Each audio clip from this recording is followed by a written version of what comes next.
सुन ये सखी हमरा सोया के खेला हमरो के बहुत तंग करेला। सुन ये सखी हमार सोया के खेला हमरो के बहुत तंग करेला। रात के जब 10 बजेला पियावा पलंगिए पखुब करेला। रात के जब 10 बजेला पियावा पलंगिए पखुब करेला। रात के जब 10 बजेला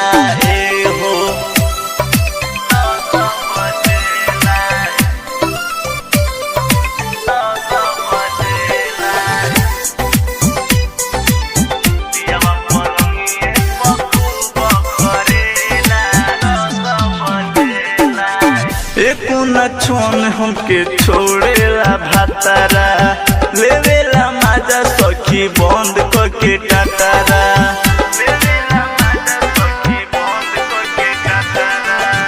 एको न छोन हमके छोड़ेला भातारा लेवेला माजा सखी बंद करके टाटारा। खूब लिकाले जमनिया के जातारा सखी रे डरेला हमारो करे जावा। रात के जब हाला करेला पियावा पलंगिए पखुब करेला। रात के जब 10 बजेला पियावा पलंगिए पखुब करेला। रात के जब 10 बजेला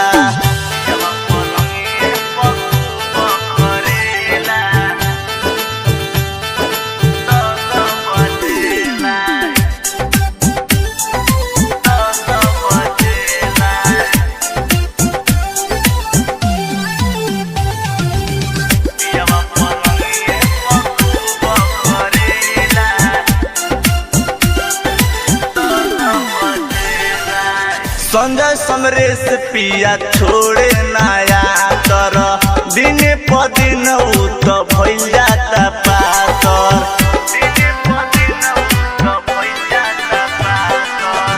संजय समरेश पिया छोड़े नया तर दिन प दिन तो भइल जाता पातर। सुजित बेदर्दी रहीश रसीला मुकेश चंदन किशन रंभू अकेला। रात के जब 10 बजेला पियावा पलंगिए पखुब करेला। रात के जब 10 बजेला पियावा पलंगिए पखुब करेला। रात के जब 10 बजेला सुन ये सखी हमार सैया के खेला हमरो के बहुत तंग करेला। रात के जब 10 बजेला पियावा पलंगिए पखुब करेला। रात के जब 10 बजेला पियावा पलंगिए पखुब करेला। रात के जब 10 बजेला। Angika recording studio Bettiah road Misrauli चौक।